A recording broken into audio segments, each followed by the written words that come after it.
So we're here with Kevin Kwan today, author of Crazy Rich Asians, which is the hot read this summer. So first off, welcome, Kevin. Thank you.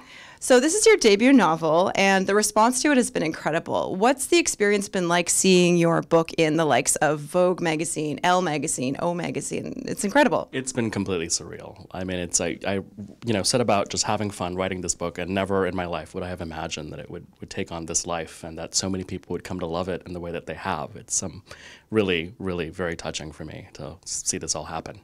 Amazing. So for those not familiar, could you give us a brief synopsis? Yeah, Crazy Rich Asians is really a peek into the Asian jet set. It's all set around this sort of wedding of the year that takes place in Singapore, this mega $40 million wedding.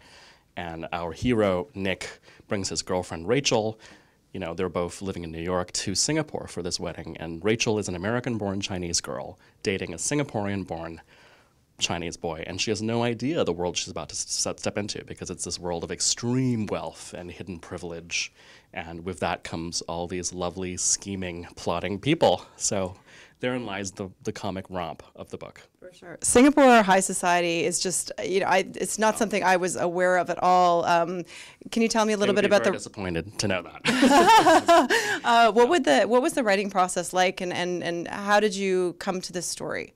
The writing process really happened very simply. I took about 3 years to write the book, and I started in my apartment in New York. You know, it was just a story I felt I really wanted to tell. You know, I would go and visit Asia, and I had all these memories from my childhood that I wanted to put into a book form, and so it just evolved very organically. You know, character by character, I would just write about a new character every different chapter, and slowly this tale just sort of came together for me. So this high society, you've kind of witnessed these characters like these in your life growing up? Very much so. Yeah, not just in Singapore, but in Hong Kong and mainland China.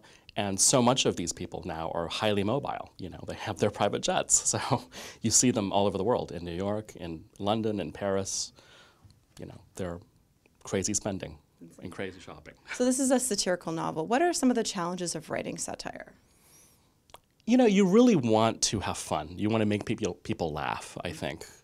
But at the same time, you want to keep it believable to a certain degree, and you want to allow the readers into this world, and you want them to empathize. It can't be so over the top that it's not believable. Right. But, you know, hopefully I had that nice balance. For sure. So speaking of the characters, there's so many rich, vibrant characters here.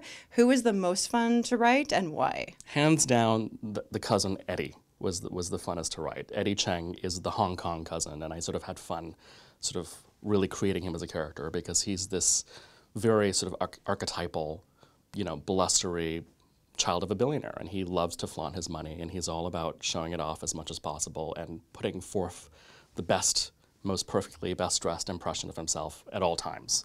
And it comes to the detriment of his family at some times.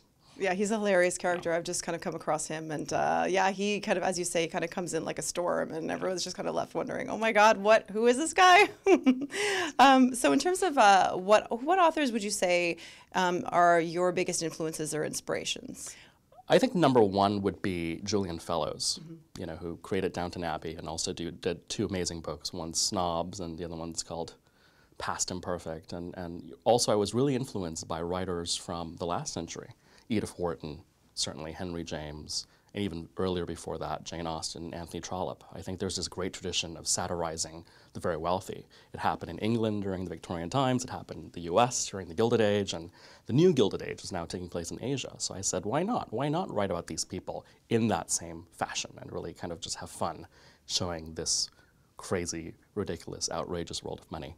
Well, and it's just something that really hasn't been touched on, which is maybe why the response has been so huge. I mean, not that I've seen in literature anyway.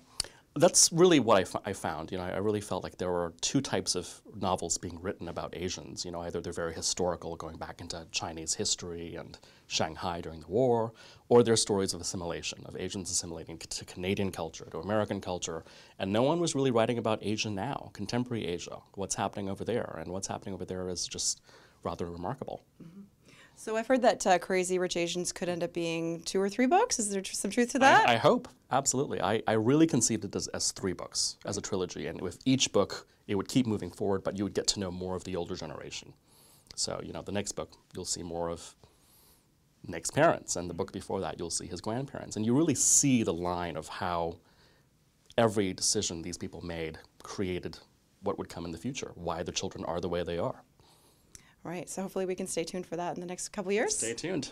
Awesome. Thanks so much, Kevin. Really appreciate your time. Thank you.